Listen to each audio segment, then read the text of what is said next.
Pendant 2 ans, tout le monde a cru que la guerre de l'IA se jouait entre OpenAI, Microsoft et quelques outsiders. ChatGPT dominait les discussions, les médias parlèrent de révolution. Et Google, silencieux, on les disait dépassés, trop lents, hors jeu. En 2023, leurs premières démos sont un fiasco. Bard se fait ridiculiser, les investisseurs doutent.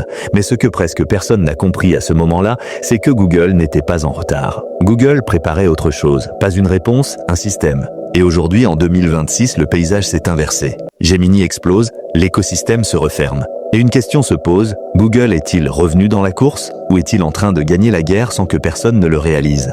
Partie 1. Google ne joue pas le même jeu. La plupart des entreprises IA construisent un produit. Google construit une infrastructure. Là où OpenAI crée un assistant, Google construit un environnement. Et cette différence change tout. Car Google a fait un choix radical, contrôler toute la chaîne de valeur, puces, énergie, données, distribution, interface, tout. Pendant que la plupart des acteurs dépendent de Nvidia pour leur GPU, Google développe ses propres puces depuis plus de 10 ans. Les TPU, en 2025, leur nouvelle génération change la donne, coût inférieur, performance supérieure, dépendance réduite. Autrement dit, pendant que les autres loosent des armes, Google les fabrique. Mais la puissance de calcul ne suffit pas. L'IA consomme une énergie colossale, et là encore, Google anticipe. Micro-réacteurs nucléaires pour alimenter ses data centers. Indépendance énergétique, indépendance économique, puis vient la donnée, et sur ce terrain, personne ne rivalise. Gmail, YouTube, Search, Android, Chrome, Maps. Des milliards de points d'entrée quotidiens.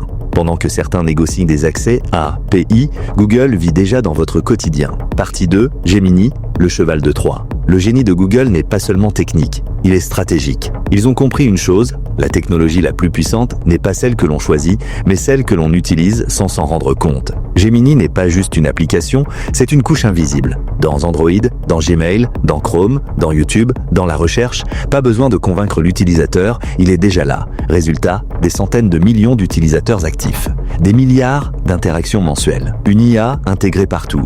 Plus tu l'utilises, plus elle devient naturelle, plus elle devient naturelle, plus elle devient indispensable. On passe d'une guerre de modèles à une guerre d'écosystèmes. Partie 3, l'offre irrésistible. Pour quelques dizaines d'euros par mois, Google propose une suite d'outils IA complète. Modèles avancés, génération d'images et vidéos, agents autonomes, résumés intelligents, stockage, intégration totale. Une offre difficile à refuser et surtout subventionnée. Comme Amazon Prime à ses débuts, comme Uber au lancement. Objectif, rendre l'écosystème incontournable, pas rentable immédiatement, mais impossible à quitter. Plus tu utilises les outils, plus tu restes. Plus tu restes, plus tu dépends. Partie 4. Opportunité ou dépendance? La vraie question n'est plus « Google est-il en avance ?» La vraie question est « Que va-t-il faire de cette avance ?» Car quand une IA devient l'interface principale entre toi et l'information, elle influence ta perception.